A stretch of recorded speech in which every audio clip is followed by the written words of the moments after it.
Hey everybody, I have a video here for you. Now we are getting the sad news in that Muhammad Ali has passed away. And definitely a hero of my childhood. If you were a kid in the late 70s, for sure, two of your heroes were Evel Knievel and Muhammad Ali.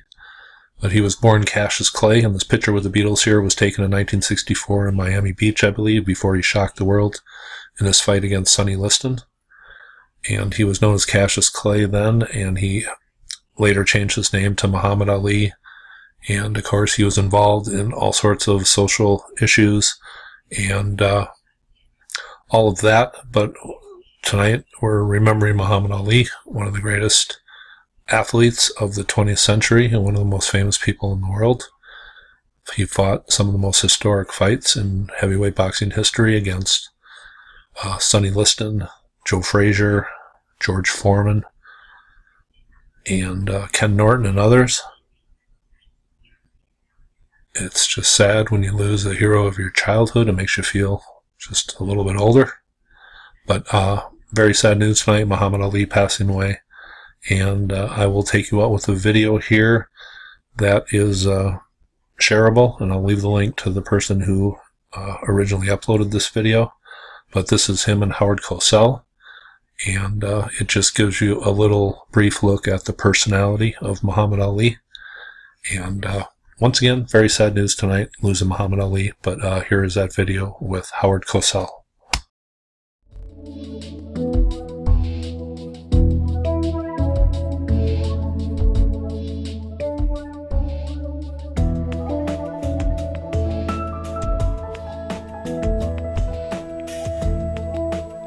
A year ago this month, at 4800 San Jacinto in Houston, Texas, this man refused to take a step. For the past year, he's been virtually incarcerated in this country. He's undergone all of this for the obvious reason that he didn't have the courage to fight such as Joe Frazier, Jerry Quarry, and Jimmy Ellis. Why would you say that? I didn't have the courage to fight Joe Frazier and Jimmy Ellis and Jerry Quarry. I mean, why would you say that? I mean, you know, I've never showed no fear of nobody. And why would you, as many times as you have came to my fights, knowing you had money bet on other people, I beat them.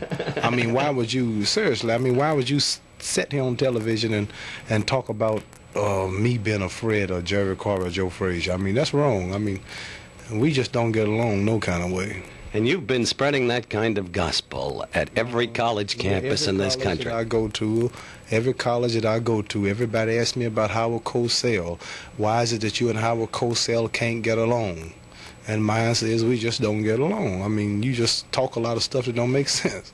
I mean, why would you open up the show and you told me you would ask me a few nice questions. Why would you open up the show talking about I'm afraid of Joe Frazier and Jerry Quarry? You really believe that they have a chance against me?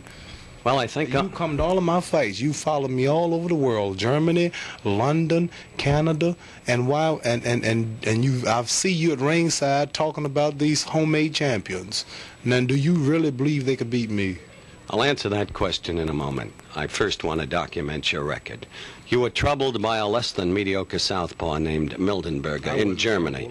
You showed me nothing against Chavallo, relying upon the fact that he gave you water on the knees with low blow upon low. You've never seen me hurt or beat. What you mean I didn't show you nothing? That's the kind of appreciation I get from you coming all over the world. The company wouldn't pay your way to these countries for nothing. If I wasn't fighting so regular, you wouldn't have gotten to see the world. And now you're going to down me because I'm not fighting and talk about I got trouble with these boys. I beat those boys easy. Now, wait a minute. This marvelous wristwatch, what were you frightened of? I wasn't going to hit you. Why did you move? I mean, why would you jump over here? Because I want the people to see the wristwatch that you bought in Frankfurt, West Germany. Yeah. Only because I found the person who'd sell it to you more cheaply than anybody else in the whole country. Well, for once well, after all, I mean, what's you getting me a deal on a watch? If it wasn't for me, you wouldn't have got to see Germany.